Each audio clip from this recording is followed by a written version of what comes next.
Welcome back, NoDQ Galaxy, to a brand new edition of the NoDQ Review number 271. This is like our third show in a week, but we are here, the fallout of the 2024 Royal Rumble.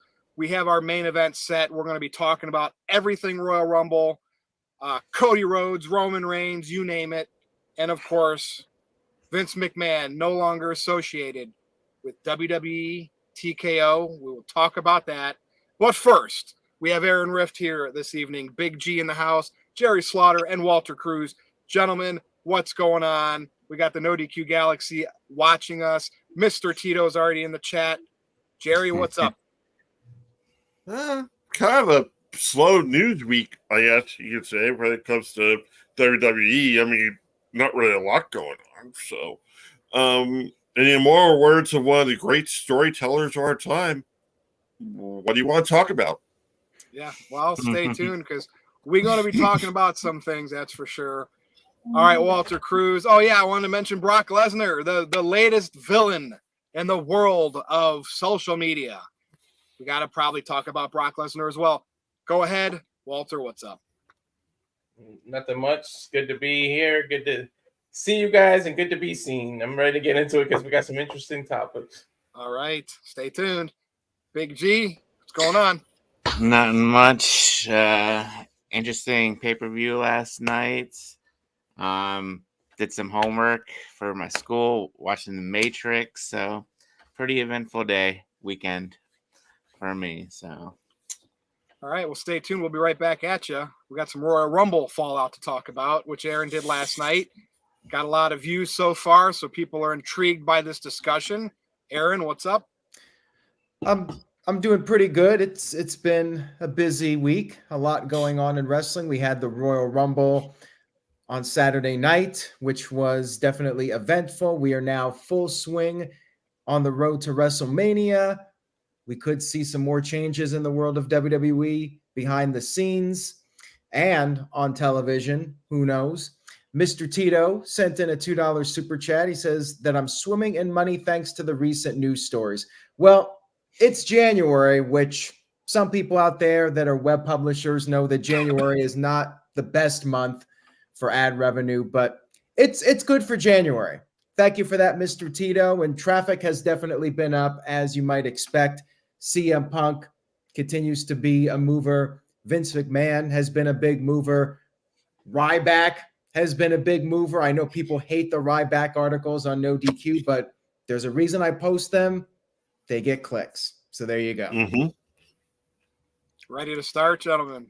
Let's get into it. We got a lot to talk about. First, we're going to talk about Royal Rumble fallout. And a lot of things happened at the Royal Rumble. Obviously, the women's match was first. The Royal Rumble match was first. And Bayley survived that one and is going to WrestleMania. We saw Naomi return to WWE, whether this is a one-off appearance because she was recently in TNA, but she was in the house. Jordan Grace was there, the Knockouts or TNA Women's Champion, whatever they call it these days. So, a lot of people seem to enjoy the women's match, Royal Rumble match, more than the men's, but we had that take place. Logan Paul retained in a creative finish. I know a lot of people don't like dusty finishes like that. It was great. These two can now maybe have a WrestleMania match where Kevin Owens can beat Logan Paul. Who knows? But I love the brass knuckle spot. That was great. Roman Reigns retained when, like Aaron said on his recap show, when that match was announced, basically we knew it was going to happen second. Roman was retaining at that point. So here we are. Roman Reigns versus who won the Royal Rumble? Cody Rhodes by eliminating CM Punk. Gunther was near there at the end as well as Drew McIntyre. A lot happened, everybody, here at the Royal Rumble. Big G, I'm going to start with you. Go slow. If you forget something, say, hey, what were the Royal Rumble matches again? Yeah. One thing, Big G, as I pass it on to you that I want to just snuff out from, and we're not even talking about the scrum stuff that happens that they should do away with and let fans, that's what they are, in asking like their real press conferences. I don't really care about that. It just shouldn't exist. I want to address CM Punk. He looked fine to me. He's 45, 46 years old. He doesn't wrestle every day like he did 10 years ago. Right. Sure, he can look like he's a little gassed. It doesn't take away from the performance. I thought everything he did in that match was perfectly fine because I don't need a wrestler to go out there with this ridiculous cardio and do flips and flops and all that stuff and then pop up without any gasping of the breath. Like, I don't need that like some people Yeah. do. CM Punk did a fantastic job, and I'm excited for whatever he's going to end up doing at WrestleMania. Yeah. Go ahead, Big G. You wanted to go Yeah. first. Talk about Royal Rumble. So, I mean, Bayley winning the Women's Royal Rumble, I think, was very well deserved. You know, she pretty much has done everything in WWE. Money in the Bank winner, Grand Slam winner. And the only thing that held her back was the Royal Rumble. Now she's got that under her belt. And over the past, couple years with Damage Control and then her and Sasha pretty much holding it down during the pandemic area. So I think she deserves this one-on-one match. And I think she's going after Io Sky. I mean, it's too early to tell, but I think it's going to be Bayley versus Io. Logan Paul versus KO was a decent match. You know, Logan Paul has thoroughly impressed me in the past, year or so since he's been around, you know, and the brass knuckle spot was pretty cool because, you know, usually the heel or whoever uses the brass knucks will like stuff it down their trunks or whatever. But KO, you know, in the heat of the moment, forgot to take him off, and the ref actually did his freaking job and noticed. But, you know, it was on a baby face instead of a heel. But, you know, you said, you know, we might be getting KO. We could get KO versus Logan Paul. They might want to do that in Perth, you know? Yeah, or even Australia, because if that's, you know, Perth. I'm sure we'll get LA Knight versus Logan Paul at Mania, because we do have, like you said, we do have Elimination Chamber here coming up in February. Roman Reigns training, you know, at this point, you don't bet against Roman. And then Cody Rhodes winning the Rumble. You know, I wanted CM Punk to win, but I'm fine with Cody Rhodes. I just hopefully he'll finish, you know, his damn story at this point. Because if not, you know, then like, why would you have him lose 2 years in a row? So we'll see how that goes. I mean, I want to say I enjoyed the women's Rumble just a little bit more than the men's Rumble. I felt like even Walter pointed this out. Like it's supposed to be 90 seconds, but even my wife was like, they're going way too fast for the men's Rumble. I was like, yeah, they are. But, you know, people complaining about, oh, there's no legends, no surprises. Do you know how many people are on the roster? They don't need all these legends or surprises. You know, we had Andrade come back. You know, we had Naomi come back. We had Jordan Gray show up. So, I mean, you don't need all these surprises and all these legends coming back when you have a full roster of people who deserve it. Oh, and the McAfee thing was completely stupid. I'm gonna be honest. I love McAfee, but that could have gone to anybody else on the freaking roster. I mean, yeah, I don't know if it had to do with the whole situation that went on with everything else, and if McAfee was a replacement or if Breakker was a replacement for a certain somebody, but that was just really, really just a waste of a spot. So, but other than all, I mean, I enjoyed the Rumble. It was a decent show. Yeah, see, Big G, and we're not going to talk about who was supposed to be in the Rumble, and maybe that's why I didn't like elaborate on it. Here's the thing: when I was thinking about when I saw the McAfee spot, McAfee, when he shows up, he does physical stuff. He's not afraid of people. No, he's not. And he looks good. And so that's why that was strange to me. And then because the Rumble went last, the men's match, you could have snuck one of the guys that lost in the Fatal 4-Way in there, and you'd be like, oh, wow, he's got one more chance. Yeah. Like an LA Knight or something in that spot. Just different little things. That's why I said on Twitter I was not a fan of that. Like some people were like, that was funny. It's just that was out of character for McAfee. And R-Truth, give R-Truth an Oscar for his performance. I love R-Truth. That man is freaking hilarious. He's getting a lot of TV time. Doesn't need a belt. Doesn't need a main event spot. He looks a lot younger now than when he like came back in the WWE. back like in 2011 or 2012 or 2010 or whatever it was. So Yeah. I thought he was going to be number 19 for the whole I got quarantined. That's what I thought the joke was on SmackDown. Like, the way he said that, does this mean I got a quarantine? I thought he was going to be number 19 for like COVID-19, but I guess not. Big G, did you get all the Royal Rumble thoughts off your chest? Yep. Okay. You know, because I know you get flustered, but look, you did a good job. All right, Walter, I'll come over to you next. I know you wanted Punk to win on whatever little show you did last night. I saw you change into Cody's shirt. So here we have it. Cody Rhodes, you know, we'll see what the night one main event ends up being, but if we do get Punk and Rollins for a title, if Cody and Roman, it could very well be two former AEW superstars weekend at WrestleMania this year, standing tall. But we'll talk about that as the weeks go on. But Walter, what's your takeaway? I see a lot of people did not, some of the Royal Rumble interactions that I had on social media, some people seem disappointed, whether for whatever reason. You know, Cody isn't all I've ever heard the past year is Cody needs to finish his story. And we get it now. The Rock threw his little thing in there and we made, you know, people started doubting it, but here WWE is going forth with that. And Cody won and people still are not happy. He's basically going to beat Roman Reigns at WrestleMania night 2. Why am I getting why is anybody saying they didn't like the Rumble or it was mad? Cody, I thought they were all about finishing the story. The exclamation point of the Royal Rumble was Cody Rhodes outshining all the controversy, everything, as the guy that's going to challenge Roman again. And people should embrace that and be like, hell, that was actually a really good Royal Rumble. Go ahead, Walter. Yeah, they pretty much had a big line selling the book.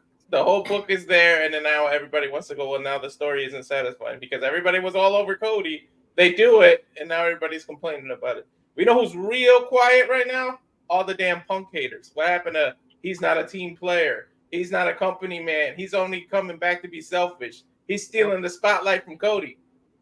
He put Cody over. He lost the Rumble. His last man, they played up on that, and what happened? And you're still going to cry. I personally wanted Punk to win, but I like the way they did it. They played up to it. Everybody thought Punk's whole reason he was coming back was just to steal the spotlight. Now, we know he's going to come and get the main event either way because he's probably going to win the chamber. But look, he put Cody over. He came back.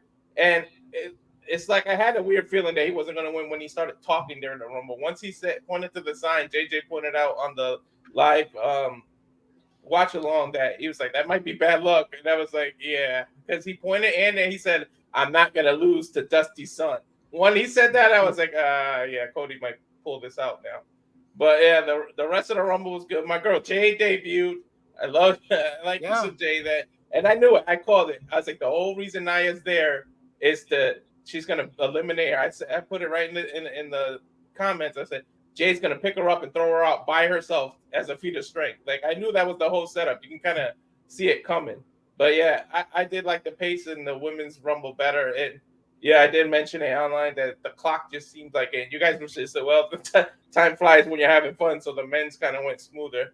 The Pat McAfee spot that Big G was talking about, yeah, that could have went to someone else. But I mean, you had to fit comedy in there because you had the R-Truth and there was a second comedy thing. But yeah, that could have went to somebody. I don't know who was supposed to be in there. People are speculating that could have been Brock's spot, and then they had to do this because of the other things that we don't want to actually comment about, but that thing that might have, people are saying that. I've seen some comments on that. But the U.S. title, since when the referees actually can see stuff? When this referee had glasses on, not literally had glasses on, but figuratively he wore his glasses today.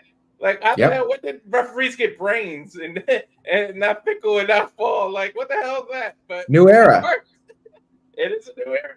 Walter, that was really creative. A lot of people were disappointed. To me, that was creative as hell. I was like, I like that he saw that. And then you can see the way KO positioned himself for the ref to see it. It worked the way it's supposed to work.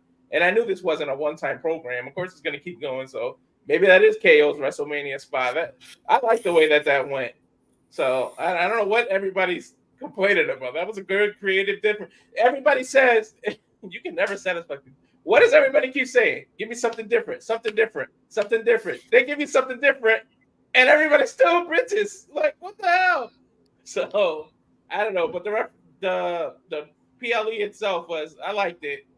I'm glad Cody getting the finisher. They basically serving the book on a silver platter, and people still crying. But whatever, we'll see what we get.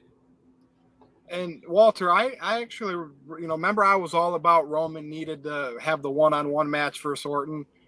I like the Fatal 4-Way. I thought what deflated it a little bit is being number 2. People then, oh God, Roman's going to win. Yeah. It's hard. Could they have done the U.S. title match second, and then maybe that would have made some people feel a little bit different about the Fatal 4-Way?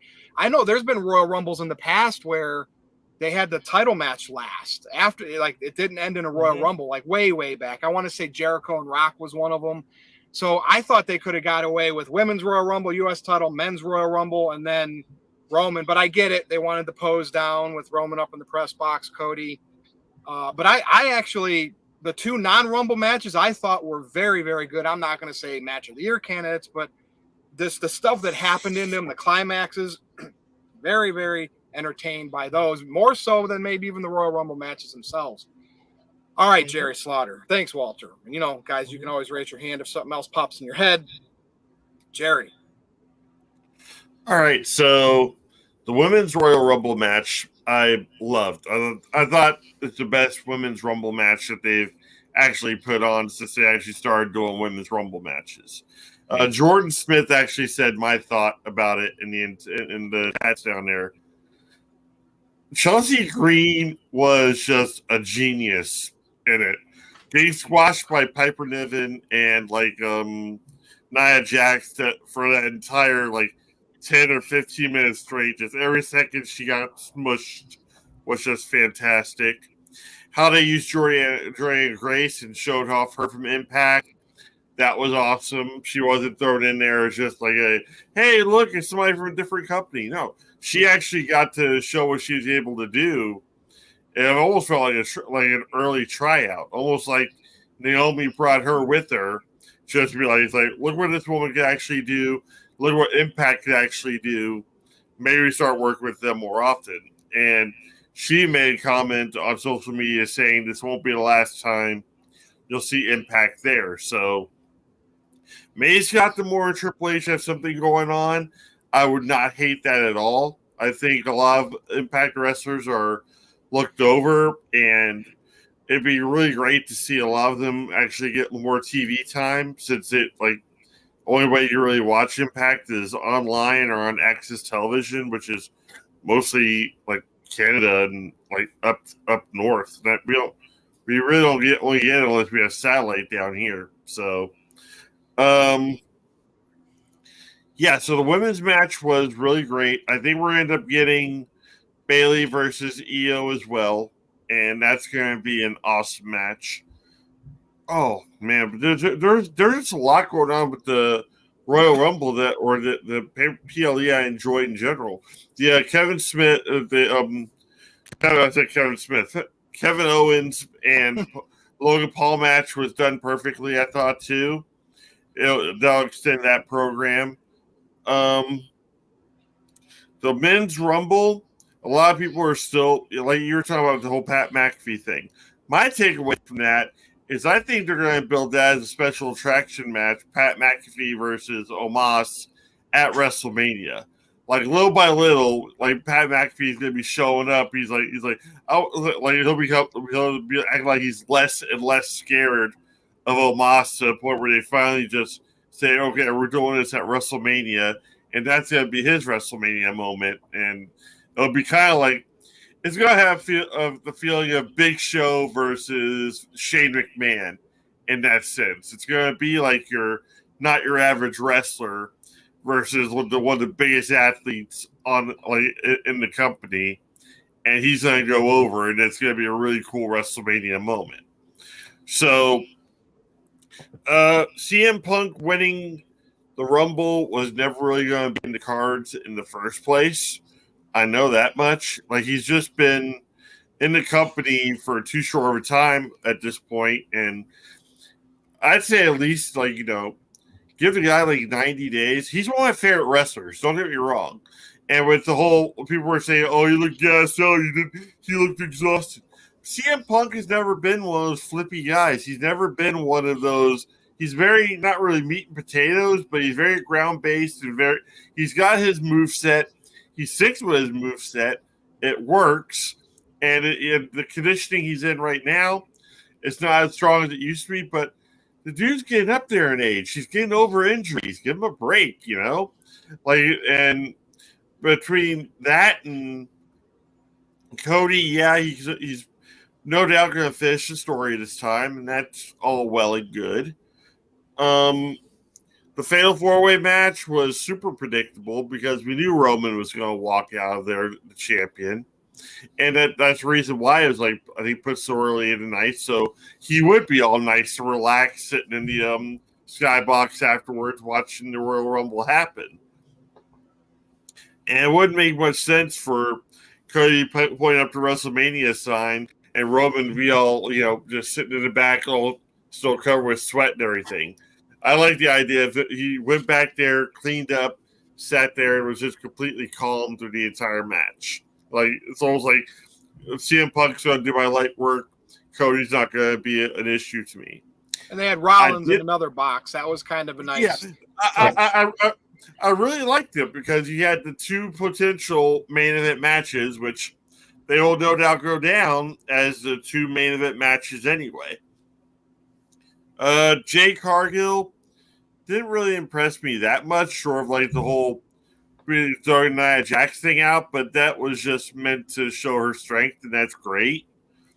Liv Morgan was kind of a surprise to me, but at the same time, I think it's for a fact that I really thought Mercedes Moné was going to come out.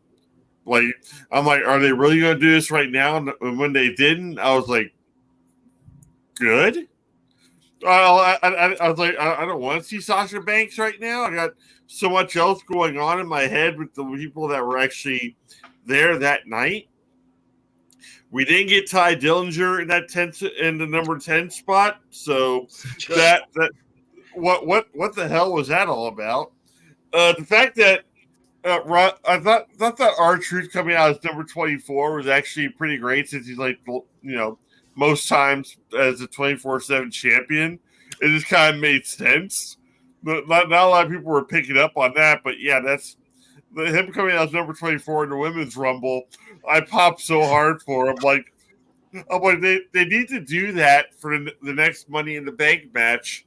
Is have him come out there like he's in the Money in the Bank match, but he's not. But then have Adam Pearce say it's like you're not even in the match, but you should be. And that's when he plugs him actually into the match and tells him you can be in it. And then either he'll deny the request because he got something else he has to do that day, or he'll accept it and just not win, but probably steal the show anyhow. But all in all, it's the most entertained by a Rumble I think I've been in quite some time.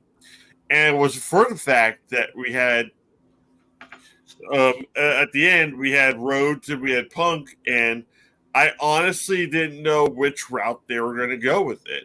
They could have had Punk win, but then, like Walter was saying, they would have been pissed off that Rhodes didn't win. Or they had Rhodes win, which they did have to, and they're still pissed off that Rhodes won. There's not going to be any pleasing some of these fans, and I don't get it. I was thoroughly entertained. I was sports entertained, and that's all that really mattered in the long run. There's so many fun little spots. There's so many fun little nods. The fact that you started off with Jimmy and Jey Uso, two brothers who supposedly hate each other now that didn't want to fight in the first place, fighting in the city of brotherly love. No, you don't write that kind of stuff. It was perfect. So for that story to continue going on to WrestleMania, I was happy about.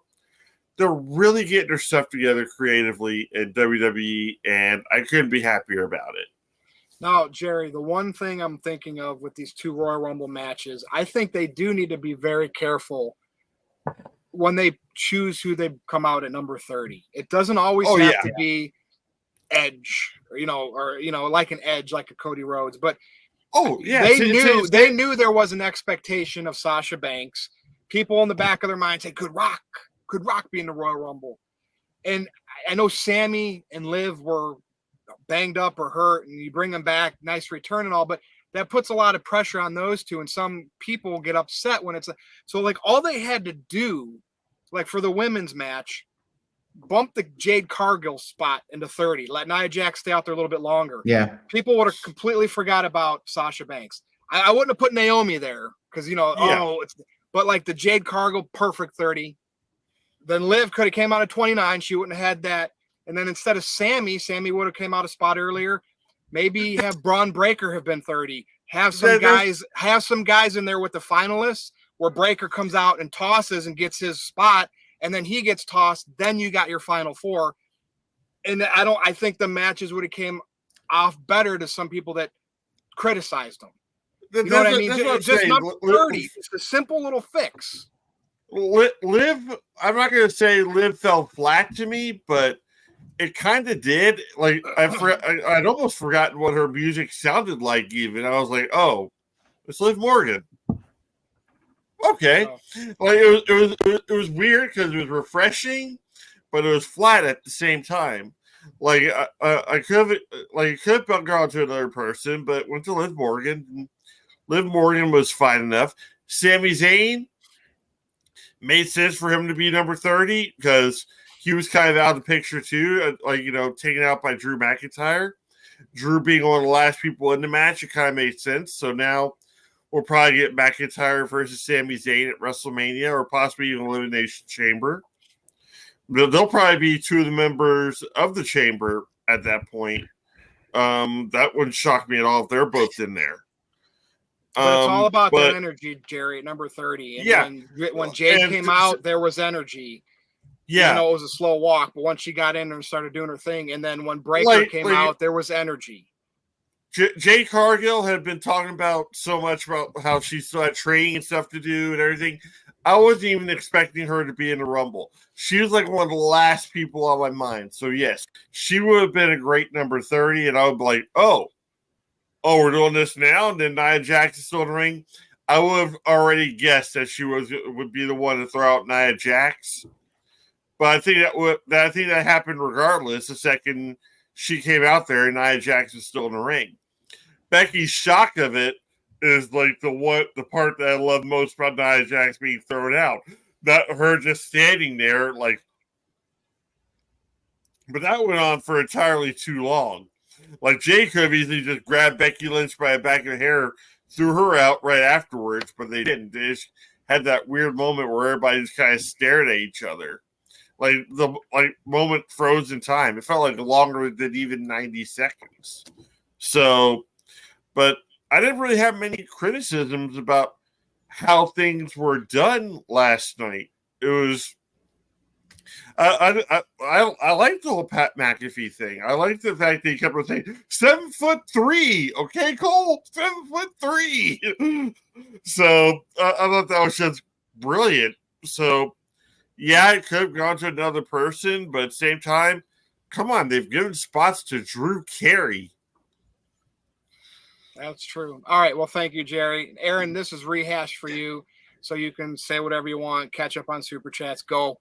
Well, let's get into the Super Chats. If you guys want my thoughts on the Rumble, check out the recap video. You all made some great points, but we are well backed up in Super Chats, which are very much appreciated. You guys talked so long. We're backed up, so let's get to these Super Chats. And feel free to chime in if any of you want to chime in. Just raise your hand and you can give your thoughts on it. First of all, Adam sent in $2. He said, I was hoping for the Honky Tonk Man at number 30. I'm not even sure the Honky Tonk Man wrestles anymore. Does he still wrestle? Does anybody know if he wrestles or not? No. I think he still does indie shows and probably like reunion type stuff, but I doubt he does anything, big. Yeah, I mean, it would have been cool to see a couple of legends, but as you guys talked about, like it was a positive that the current wrestlers got to be on the show. Psycho Jet Black sent in a $2 super chat. Thank you, guys. Psycho Jet Black says Walter looks like he's playing World of Warcraft. Is that true, Walter? What are you doing over there with your little typing? Seriously. Nothing. I'm on the comments, so I don't interrupt people. Yeah. There you go. So he's not playing World of Warcraft. Rumor debunked. Well, you got that South Park lean, like the make love, not Warcraft, dude. Just over like. Love South Park. That was a great episode. Live to win. Adam sent in a $2 super chat. Says Noah Foster, I know you're out there. How about those 49ers? I did not know Noah Foster was a 49ers fan. Noah doesn't care for football at all. No, He doesn't care for any sports. He's just digging at it. Yeah. No, like that's like between me and Noah, we really don't watch a lot of sports.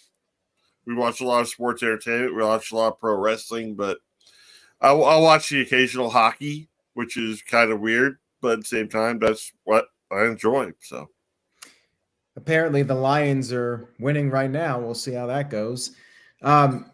Building Nexus sent in a $2 super chat. Thank you for that. Building Nexus says, should R-Truth do a segment with Sami Zayn? That doesn't make any sense. I mean, right now. If there's an opportunity to do it, sure. But I think that there would have to be a natural way to get to that. Just don't do it randomly. Walter, what would you like to add to this? At this point, R-Truth should just win the Money in the Bank and try to cash it in on like the women's champ or something. And they tell him you can't do that. Like that might as well what they do. Or he'll try to cash it in on like the tag title, like cash it in on anything but the actual title that means something. Goes to the landfill, finds a 24/7 belt. Oh God! I mean, some might argue that the Money in the Bank is so watered down now that they might as well. But hey, we still have WrestleMania. Damian Priest could very well cash in at WrestleMania, and I'm gonna go ahead and predict it right now. I think he will. I think WrestleMania is going to be when Priest cashes in, and he has till July. Yeah, but WrestleMania makes sense. Why would he not cash in at the biggest show of the year, the Super Bowl of wrestling? Exactly. Yeah, it's got to be WrestleMania. I have a question that actually pertains to that real quick before we get back to Super Chat, and I'm sorry. Okay. Go ahead. Could Damian Priest be the first one to ever miss the cash in? Like Rhea's always talking him out of it. There's always somebody blocking it. Could he be the first one that waits entirely too long? No, that's absolutely. I mean, it's one thing to cash it in and lose to Jinder Mahal, but that's complete burial to not never cash it in and it expires. Absolutely not. Like I thought that'd be a really cool way of actually having him end up feuding, or the Judgment Day end up feuding with the Final Judgment, like pretty much, or the final, whatever they're called now, carrying crosses group.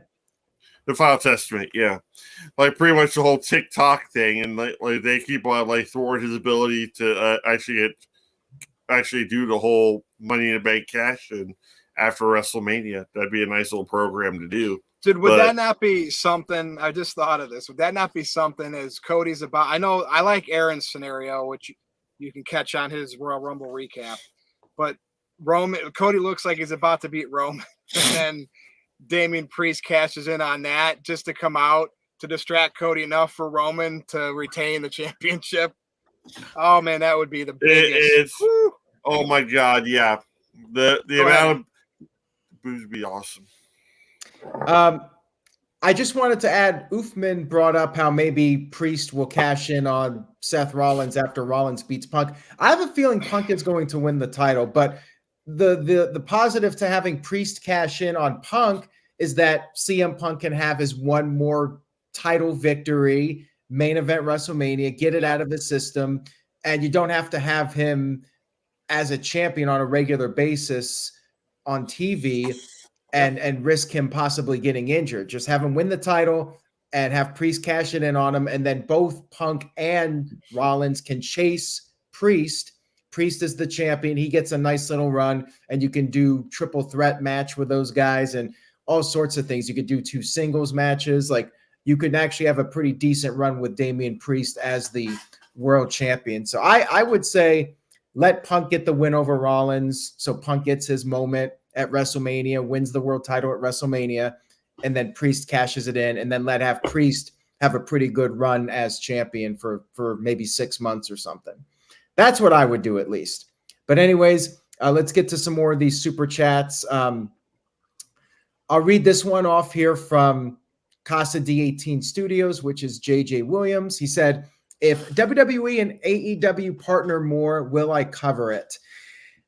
I would consider it. Like if WWE ever did a joint show with TNA, yeah, I would cover it, but I think that's highly unlikely in all likelihood. I think that WWE just wants to have a little bit of the forbidden door, and I know Triple H isn't a fan of that term, but I think that they're open to the idea of every once in a while maybe bringing in a TNA star for a one-off appearance. But I really don't think it's going to be more than that.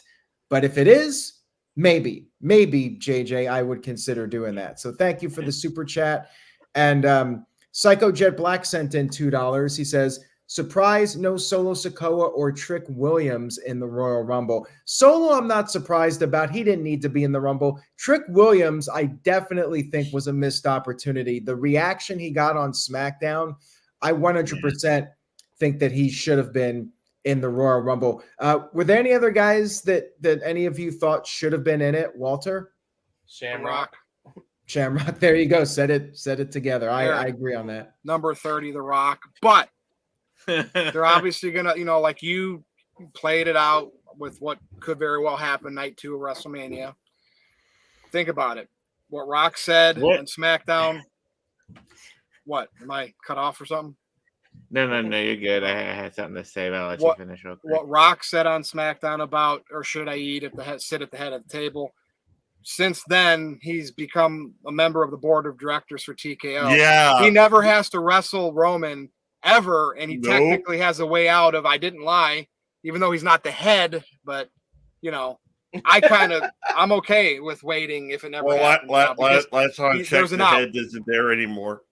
but he he's on that board of directors. He's at the table, so everything he said in that promo is justified, even without a match against Roman. But I'm sure it will still happen. All right, let's get to some more of these super chats. Oh, Walter, go ahead. I'm surprised, under the TKO umbrella, maybe an older UFC person didn't come out, someone who trained a little, was there for this one spot and get thrown over. Who could you use put UFC in that? people? Tito Ortiz? No, he's not. The UFC hates that dude. He don't get along with them. See, I don't know who's. But you could have used Daniel Cormier. We already know who he was from the referee spot or something like that. Somebody who's willing to be goofy like that. Big G, what did you have to say? Yeah. So going back to the WWE and TNA thing, just how crazy would that be that everybody who left WWE just now, like the grizzled young veterans, Nick Nemeth, Ali, Ziggler just all the way back around. They're like, wait a sec, we just left the company, but now we have to work with the company. So what? If Ziggler would come back to what would it be, Nick Nemeth, or would it be Dolph Ziggler? Just throw that out there. Even Steve Macklin, he was part of that group back in the day. I can't the Forgotten Sons, yes. Yeah, thank you. It's like all these WWE guys left or got fired by WWE or let go or a contract, and now if this thing happens to work out, they're like, did we just leave this company? Now we got to work with them again. I mean, not saying it's a bad thing, but it's just how weird would that be?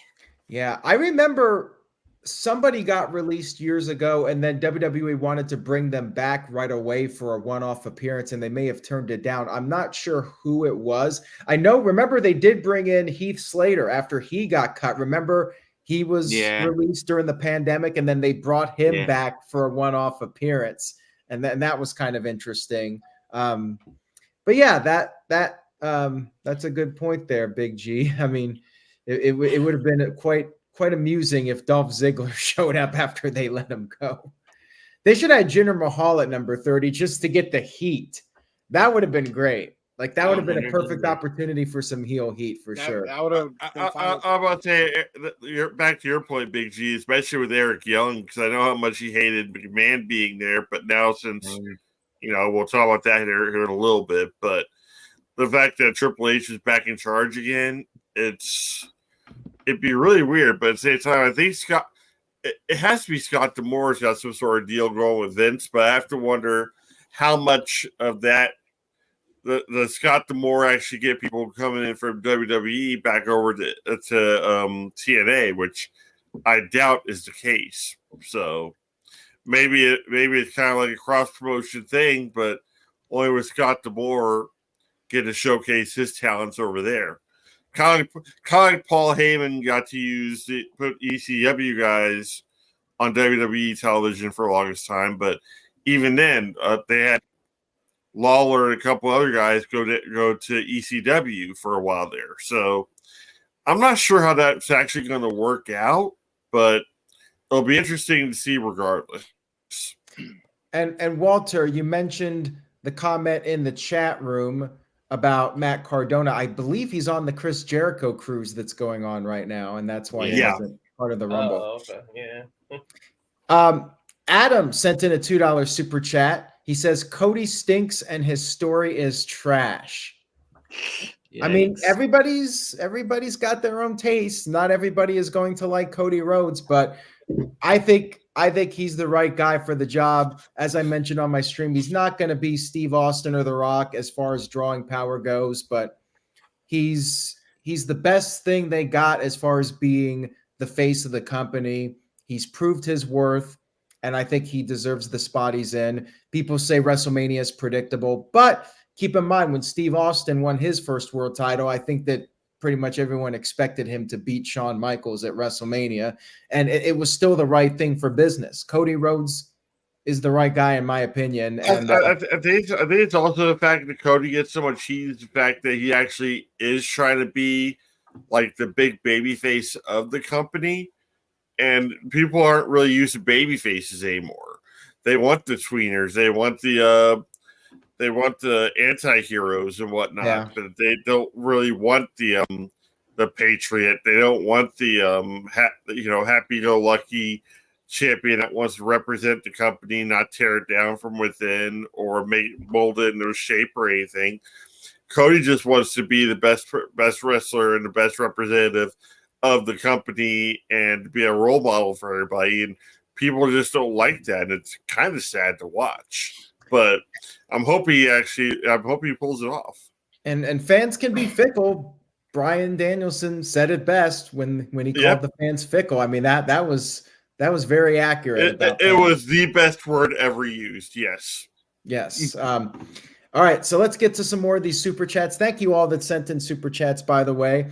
Psycho Jet Black sent in $2. Thank you for that. Says, way better Rumbles than the 2022 Rumbles, book by Shane. The 2022 Rumbles, like I know some people did not like Brock Lesnar and Ronda Rousey winning. I think the winners were better this year. I definitely think that Cody winning was the right call. Bayley winning was definitely the right call. Bayley definitely earned that spot, as Big G mentioned earlier.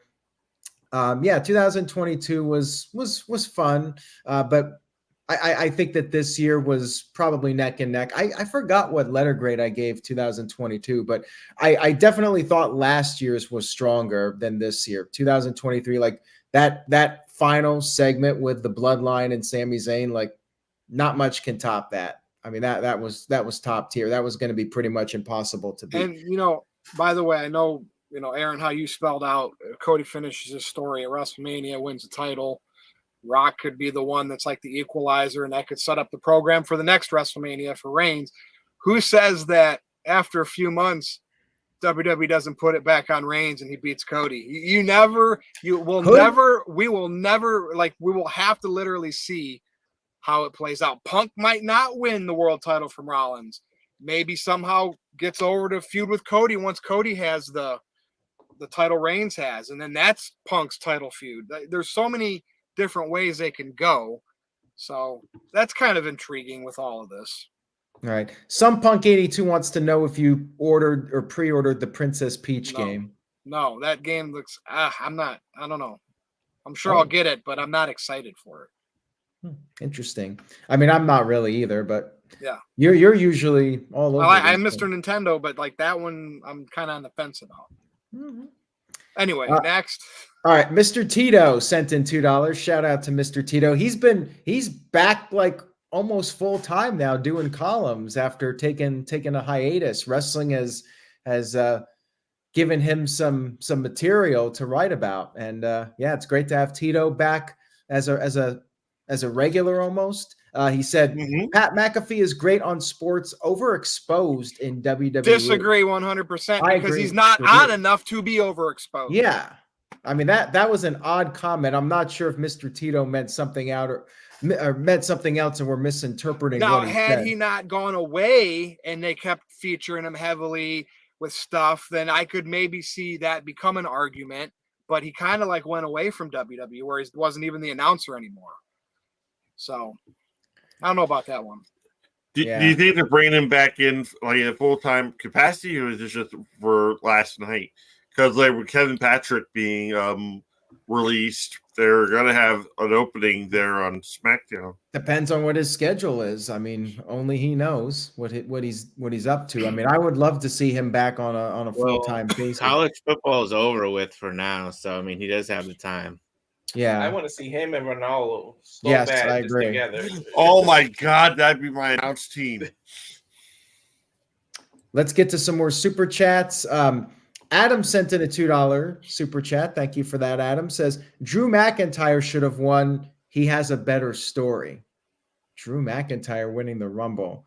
I disagree with that. I think Cody was the right call 100%. I think it was Punk or Cody. Yeah, anybody want to argue Drew? If it was the year everybody came back after the pandemic and, Drew didn't win the Royal Rumble in front of anybody, then he went back and won it in front of everyone, that probably would have been a lot better. But right now, Drew's not the guy.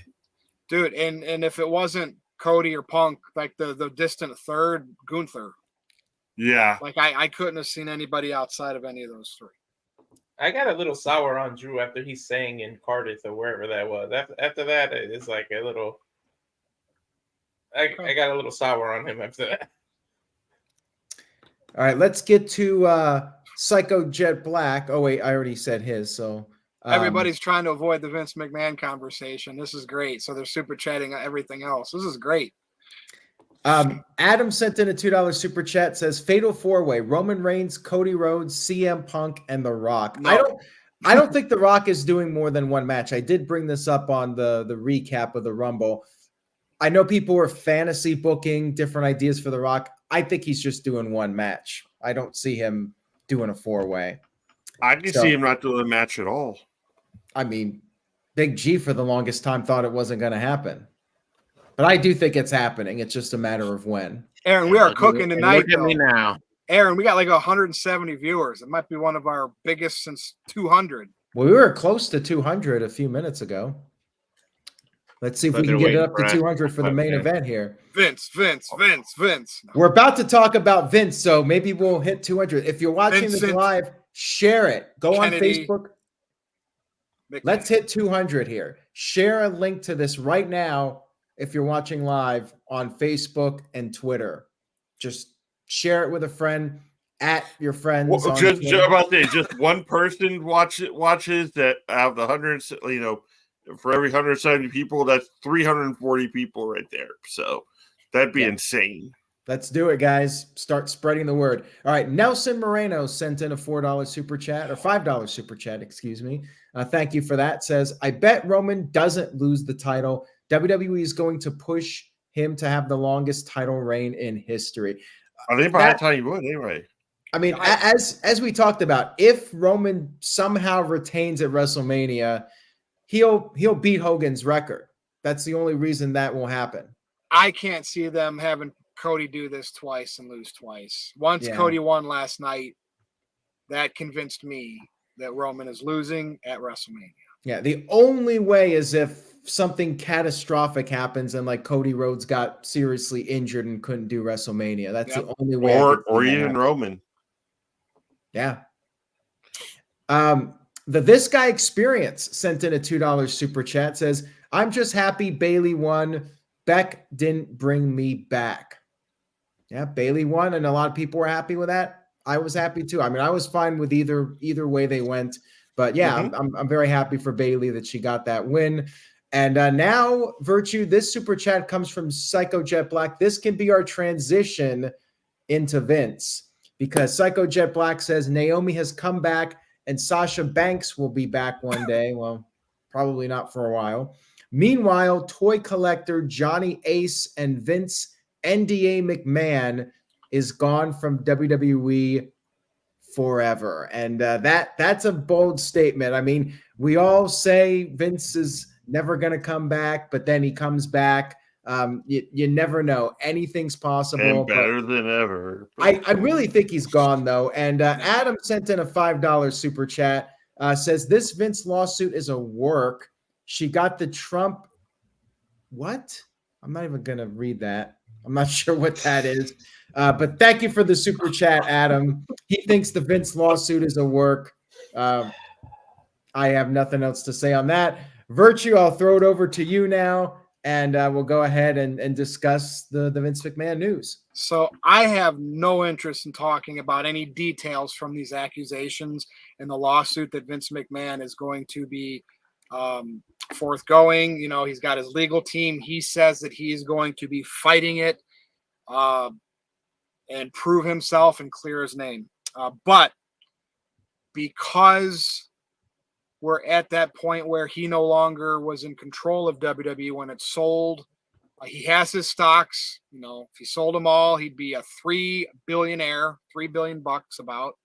So Vince is very powerful with money. He can still ride off into a sunset, but he's no longer part of WWE because he resigned because of these allegations. So we are now in the era of probably a point of no return for Vince McMahon. I think it's in good hands. Like with this merger, UFC's become very popular. So, you know, the Dana White, the Ariel, what's his name? Hawaiian or not? Who's the CEO of TKO? People. Nobody knows? Nope. Nobody knows. But the WWE side is in great hands with Nick Khan. They brought The Rock for recognition on the board of directors. And some people say, yeah, maybe Stephanie will find her way back. Who knows? But Triple H is obviously the head of creative. So they're in very good hands going forward. They don't need Emmanuel. Emmanuel. Yeah. Ariel, man. So, right. And UFC's been popular. So, like, the company as a whole had to do this, but Vince resigned, right? They didn't, like, let him go. So they gave him the dignity to resign. So that's interesting. But what's everybody's thoughts? All I want to know is life without Vince McMahon. I'm sure we're going to get some super chats. There's no need to go into detail about these accusations, these texts, and blah, blah, blah. Watch it all unfold through the courts, through whatever is put on Wall Street Journal. But go ahead, Big G, speak on this, because I'm pretty sure this is legit now, and we're never going to see him back. Because it's not his company. It was sold. Yeah, it was sold. It's the first different time, entity. The first time Vince left, we're like, okay, he's gone for good. And then he came back, and now all this stuff came out. And it's funny, like, we had this big breaking news that Raw is going to Netflix, and literally the day after all this stuff happens. And, Vince McMahon has done a lot for the WWE. He bought it from his father back in, the 1970s, 1980s, and made it this big global company that everybody's still watching till this day. So I'll give the man his credit for what he did to make the WWE this big global commodity. And, Nick Khan is doing great things with it. Triple H is doing good with it. Could we see Stephanie come back? Maybe. She might be done. She might want to be a mother and focus on raising her children. But yeah, Vince needs to do what he needs to do. Step back, let his company, or his former company, grow, and just be a spectator, be a fan, enjoy the rest of your life. If he's still married to Linda, or if he's with his side chick, enjoy the time with her. Just enjoy life, Like you said, he's gonna have like $3 billion. That's a crap load of money still in this day and age. No, yeah. Well, not really a lot of money, but for one person, it's a lot of money. Tony, look, Tony Khan. Yes, he has his dad and Shad, because Shad's technically the owner of all of the sports teams, and he's like worth 10 billion or more. Yeah. But Tony Khan, think about this: whatever he's been given and has accumulated wealth-wise, I looked it up. He's worth about 1.5 billion just as himself, not with his dad included. Vince, so that means Vince is double worth Tony Khan. Tony Khan took $100 million from his dad and started up a wrestling promotion. That I'm just saying, if Vince's name is clear, like not cleared, but legally cleared, where he can say, I beat her, I beat the odds, he could still do something crazy. He throws money away because obviously NDAs, XFL. Yeah. But anyway, go ahead. I mean, there's not much really else to say. Like you said, we don't want to get into this whole accusations thing, but just like I said, Vince has did a great job with building WWE from the ground up from his father, and it's people watch WWE till the day they die. So, which was created by his father and his father. Big and then, it's funny. There's no McMahon running the WWE right now. Nope. Mm-hmm. So. Or so we're led to believe. Yeah, I mean, Bruce Pritchard's there. He could be McMahon's avatar. Well, that's what Ronda Rousey said. Oh, very interesting. Yeah. That's very interesting because obviously Bruce Pritchard is a Vince McMahon guy and does things his way. So, but we'll have to see. I'm sure they're going to probably let some other people go that might be associated with Vince. They could be cleaning some house. So, Big G, anything else? No, that's it. Okay, Walter. Go for it, man. So Undertaker and Triple H. We don't want to talk about this, huh? He's upset because the 49ers caught up and the Lions are about to choke like they always do. I don't care about that. My team didn't even make the playoffs. So, Triple H, Undertaker, and Shawn had the end of the era match at WrestleMania. But to me, this is truly the end of the era. To not have Vince McMahon involved in what I grew up watching. So, I don't work for Supreme Court. I don't work for court systems. I'm not a judge, so I can't judge a man's character. So I'd say thanks, Vince McMahon, for all the years of what I grew up loving. None of us would be sitting here doing what we do and what we love watching and anything if it wasn't for Vince McMahon. So it's the end of an era for me for that. So out with the old, in with the new. So we'll see what WWE does from here. So I know people ain't going to say this in this time of year. I'll say thank you, Vince McMahon, for everything you've done to bring WWE to what it is now. And now we'll see what his son-in-law does. So that's it. Like, is it surprising? People with money, you hear about this stuff all the time in Hollywood and all this other stuff. So it's not surprising to me, but you people that like hate on them and make such an evil character like out of things, you don't know people personally. You just, the court of public opinion sometimes is just worse than the actual court system. Yeah. Did you read the lawsuit? Yeah. Okay. But you understand why people are acting the way I understand it. Walter, I'm going to explain this to you. Mm-hmm. Without going into details of the lawsuit. Mm-hmm. Vince McMahon used his power of his company to persuade a girl, hey, you can move up in the company if you get frisky with me, which there's still a decision on the other person's part that needs to be made, and it seems like it was made at that time. So if anything, the people that are mad at Vince do have that right, but from my point of view, it's because he was unethical, poor business practice, stuff you don't do in the office. That's where, but that doesn't mean Vince McMahon is like what Chris Benoit is considered. Let it play out in court. Like, you know what I mean? He's unethical, he's immoral, but I don't think he had an Epstein Island. You know what I mean? It's Yeah. let that stuff play out. I mean, we see Johnny Depp had to go through some stuff. Trevor Bauer, the pitcher, it happens. Sometimes the That's what guy's I mean. name's semi-cleared because, hey, so-and-so fabricated this part of it, although some of it was true. That's why we can't really speak on it right now because it's allegations. Right. And when this lawsuit happens, there, in the courts, we're going to get more validity. And then then people can really start raging if it is really, really bad. But I don't know, man. Yeah, I'm not saying people are wrong. I'm just saying I'm personally not going to attack the guy because I'm not a judge. So I agree, right? Yeah. Yeah. So just let it all play out. But thanks for all the years of what you put, because wrestling wouldn't be what it was without that man. So we'll just see the new era. That's it. Whatever the new era brings us. Fair enough. Okay, Jerry Slaughter, go ahead.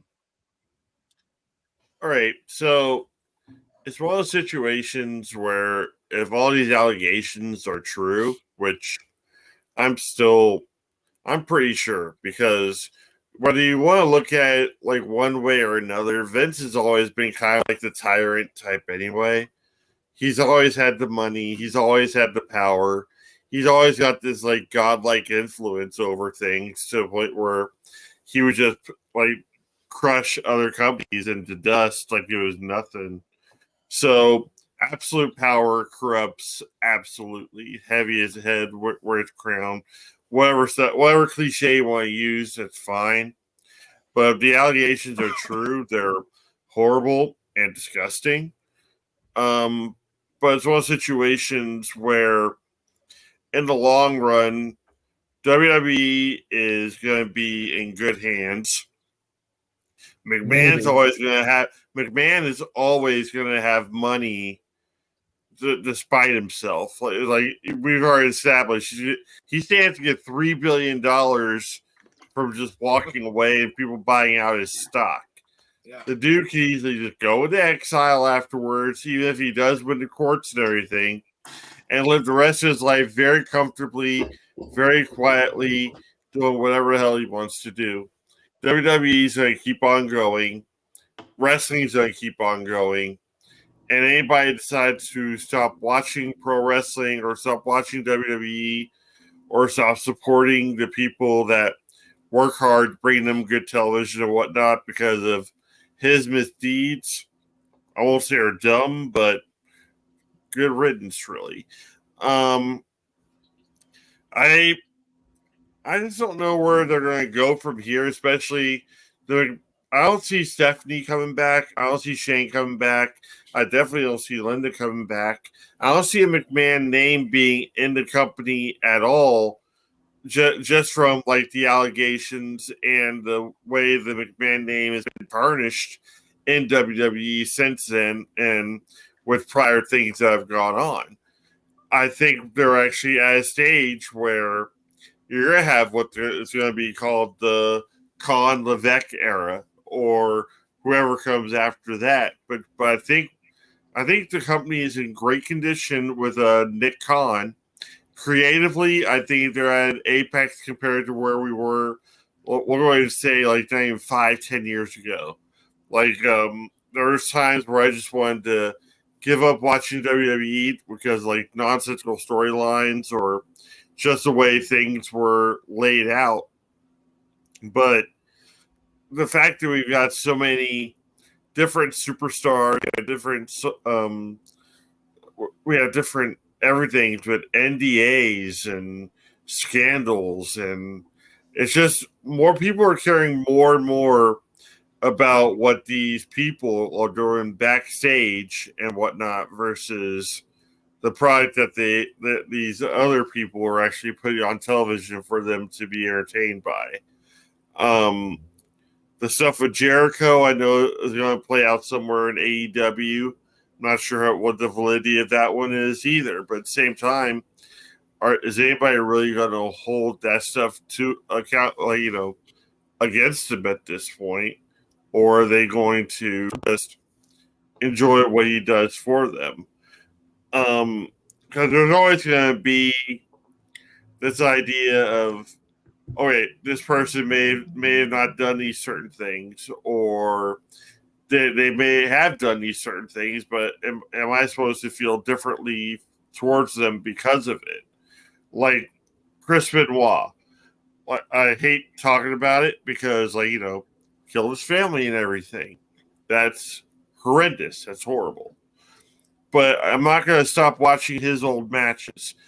I'm not going to stop watching certain actors' movies because they're revealed to be psychos or killers or whatnot.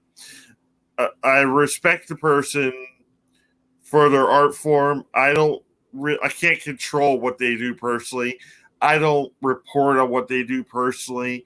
I don't believe dirt sheets. I don't believe anything until something is actually put in front of me that shows nothing but proof.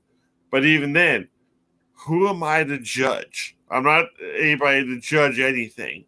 If all these allegations are true, I'm going to come off as I'm going to say asshole for saying this, but she should have stopped. Everything should have stopped. NDA wise, anything, it should have just been brought to a screeching halt. Nobody should deserve that kind of treatment. And if anybody's going through any kind of thing like that, it doesn't matter if you're a sports entertainer, doesn't matter if you work in an office building, you need to tell someone. You need to be vocal about it, because that's the only way change is going to get made. You don't wait until things are really spiraling out of control and let things get to a point where you're depressed or suicidal or getting, physical harm done to yourself. Okay? Nothing is worth that. No millions of dollars. Nothing is worth your self-respect. Nothing is worth your dignity. Nothing is worth your life. Treat people better. Treat people with respect. It's not that hard. Doesn't cost anything to be a decent person. So that's my whole take on the whole thing. Well said, Jerry. You got people like, oh, this part of the stream ain't going to age well.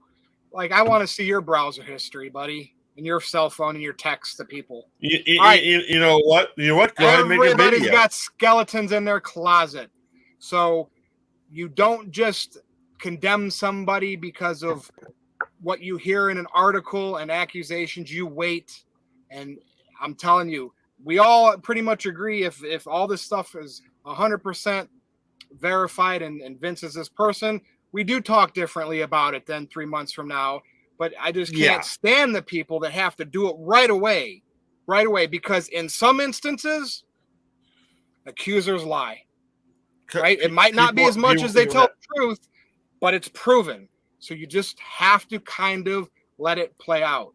And we're talking about it now because we're talking about WWE TKO no longer having Vince McMahon working for him. Not what he did on why he's not working for him. That's what people in the chat want to stir stuff up and talk about that stuff, because people are enamored by weird behaviors and stuff like that in the news. Think about it. Newspapers print all this stuff. The news, because that sells. Aaron, go ahead. Talk about life without Vince McMahon for WWE. Well, let's get to the super chats here. First of all, Psycho Jet Black sent in a $5 super chat, says, like it or not, in the USA, we have due process of law, whether it be criminal or civil. Both the alleged victim and perpetrator should have their day in court. Yeah. And I think that's the most clear-cut thought I've ever heard out of Psycho Jet Black. He's had a lot of clear-cut thoughts, right? You're having a good night, good sir. And he also sent in $2. He said, it's your choice to separate the art from the artist. Even better. All right. So Vince McMahon is gone. Mm-hmm. I don't think he's going to be back because of the state of WWE at this point and the business relationships. You look at Slim Jim and what happened with them. They paused the sponsorship and Vince resigned just a couple hours after that happened. Even if Vince gets off the hook in this case, I don't see him coming back, because it's not just this. There's been incident after incident after incident with Vince. 40 years of scandals. They've done documentaries about Vince. People just don't like the guy, and they don't want him in WWE. They feel that he's not a good person. They feel that creatively he was out of touch with WWE. And yes, he's a fantastic businessman. He did great business in WWE, but he definitely made a lot of controversial decisions in his life, and I think it's the end for him. I think WWE needs to completely sever ties with him, regardless of how this case plays out. And it's time. It is time to move forward and focus on keeping the brand strong and building it even bigger than it was.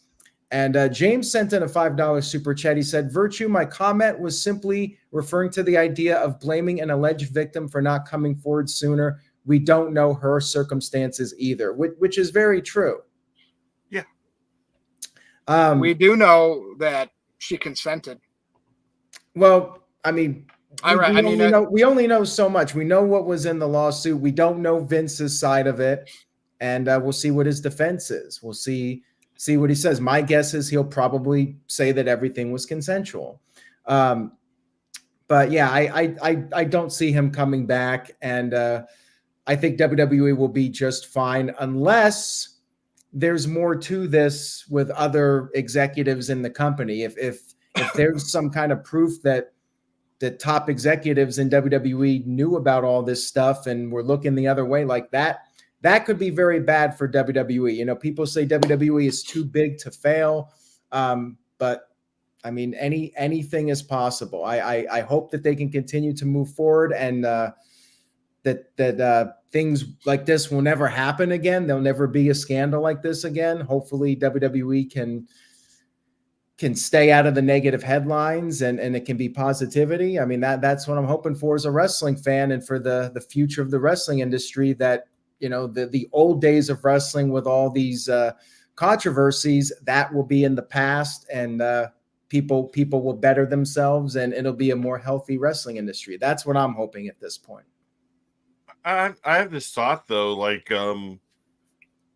Vincent's contract they had with TKO / Endeavor or whatnot was pretty much like the only way he'd actually, you know, be gone from WWE is whether he resigned or if he died. So, like with the endorsements and whatnot, trying to leave and everything else, it wouldn't have put it past me, or I wouldn't have put it past him to have him killed at that point, because like especially with Slim Jim and possibly any kind of TV deal going away or anything like that, just from the allegations alone. And if he had just, you know, stayed the same Vince that we've known for years and refused to budge, that he wouldn't just end up missing. So Jimmy Hoffa?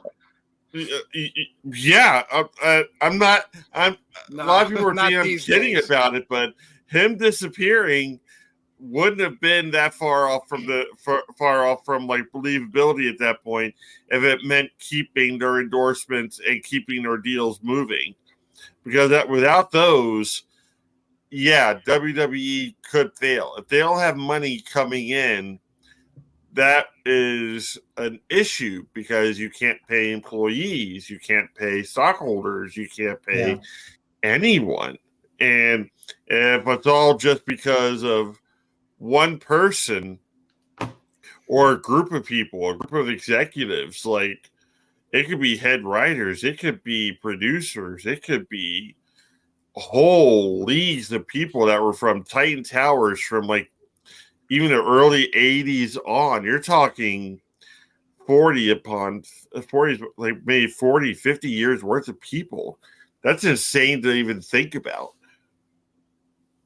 I think this was isolated to his older age. I'm sure. You know, some unethical behavior happened all those years, but I think that he, you know, the last 5 years, the pandemic happened. So many outside factors really put his mental state, I think, over. That's what's throwing me off about Shane McMahon's comments, or like what's being said about Shane at this point, is the fact that he was kind of being groomed to be like Vince McMahon, and that's why he left. Yeah. Allegedly, yes. I've refrained from using the word, but I'm going to go ahead and say it allegedly. If that's the case, and they keep on using the term Titan Towers, that just like places it further back for me, and the fact that Shane was still with the company at that point. So that says to me this stuff's been going on for longer than that. Probably not as grotesque or not as serious as these allegations are, but if it's anything close to it, I can see why Shane bounced. I can see why Stephanie wanted to distance herself. I can see why Linda, who wants to be a political figure, wanted to distance herself from Vince.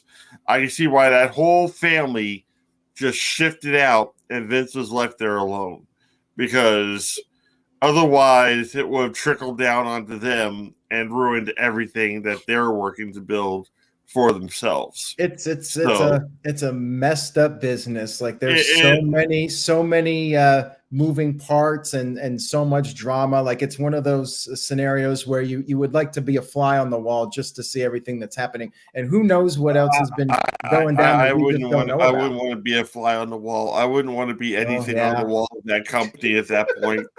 Yeah, you're probably right on that. Oh. Definitely wouldn't want to be a fly in the wall because flies land on shit. I mean, you have to wonder how many other crazy things have gone on behind the scenes that we don't know about. Walter? I don't want to sound or mean to come off like a conspiracy theorist or anything, but the timing of this, though, right after we get this news about the $5 billion Netflix deal, Rock becomes TKO, and then all of a sudden the next day this stuff hits, is just... The timing of this is just wow. That's how it happens. Yeah. 'Tis the season. Aaron, what else we got? Well, I mean, if anybody else wants to add anything to it, otherwise, I mean, we'll see what happens with Vince. I think that we'll continue to see Paul Levesque, Triple H's vision of WWE moving forward. With Nick Khan, and Nick Khan has been doing some great things business wise, and hopefully there's not going to be anything that goes beyond Vince. Like whatever is happening here with these scandals, it's Vince's problem, and hopefully it doesn't negatively affect WWE moving forward. For the sake of everybody in the company. Do we see? Okay, how about this? Do we see it actually any kind of legal trial or anything going to television?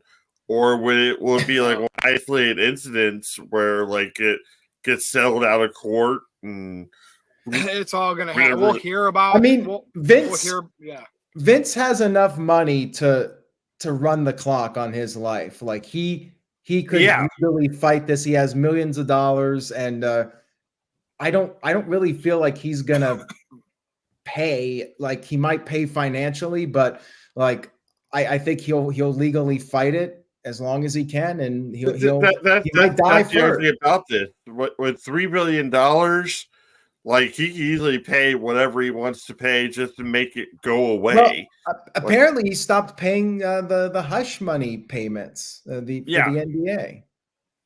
So I don't know what he's thinking and what his game plan is, but I'm sure it'll play out. I'm with the fact that he may have dementia or whatnot at this point, and is just coasting through, and at this point does not understand or really grasp the severity of what he's going to, because he's Vince McMahon and he is too big to fail. Psycho Jet Black sent in a $2 super chat. So moving away from that, says your predictions for next year's Royal Rumble winners. Way too early to tell. I would say no idea. Cody Rhodes 3 years in a row. Okay, no, my point with that is like we have so many different contracts coming up in 2024 that 2025 will be a completely different roster at this point. Yeah, maybe Braun Breaker. if I had to make a wild guess right now. But Punk and Jade, just to throw it out. yeah, I don't know about that one. It's too early to tell. Anyways, we are caught up, Virtue. Let's go around and do our plugs. I mean, going forward, we know we can talk about WrestleMania stuff. We got Elimination Chamber coming up next. You know, we can throw some AEW in there. We really don't have to talk about Vince McMahon much more after this show. So that's one good thing for the people that don't want to talk about him. So go ahead. Let's do our plugs. Big G, I'll start with you. Yeah, you can follow me there at Big Baller G 1988 on TikTok. NoDQ _ Big Baller G on Twix, and then at NoDQ _ Big Baller G 1988 on Instagram. And that is it for me. All right. Thanks for being on. All right. Jerry. You find me on X or Twitter or whatever it's called now, whatever people tweet on, is Joe _JSJ, and my Facebook group Armbar, all capital ARMBAR exclamation point on Facebook. Don't try to add me as a normal person because that's just not going to do. I don't do that unless I actually know you. So this has been awesome. I was one of the first people that wanted to be on here second that news broke. But even then, like after the Rumble last night, I didn't second guess it at all. I knew this was going to be a great episode, and I'm glad to have been part of it with you gentlemen. So thank you. Thank you, Jerry. All right, Walter. Well, thanks again, as always, for having me up here. In terms of the socials on X, I'm at Walter Alex Cruz. You can see what the U is in my name. So if you're into that, the Instagram is Cal Fire Farm. And of course, the YouTube, Rage of Wrestling. The next watch along for UFC should be UFC 300, which is April 13th. So that's it for me. And thanks for having me up here, guys. All righty. Aaron? All right. Big G, I believe I did not put up your graphic. So there it is. Make sure you guys follow Big G on TikTok, Twitter, Threads. I'm thinking he's not on there too much, and Instagram. Thank you, Big G. Thank you, Walter. Thank you, Jerry. And thank you to everybody that super chatted and participated in tonight's discussion. This guy Experience sent in $2, says, the truth is the middle. Yes, Walter, the timing.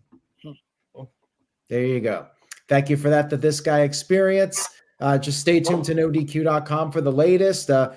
Surely this week coming up cannot be as crazy as the past week, but it's wrestling. You keep on saying that, Aaron, and it gets crazier and crazier. Never say never. So thank you all for your continued support. Virtue, go ahead and sign us off. Yeah, my computer's starting to glitch. So, hey, go to NoDQ.com, NoDQ.com/merch, and follow me on X.com if you dare, at NoDQ_virtue. For Aaron, for Jerry, for Walter, for Big G, and the whole NoDQ galaxy and crew, we will see you again next time. Good night, everybody.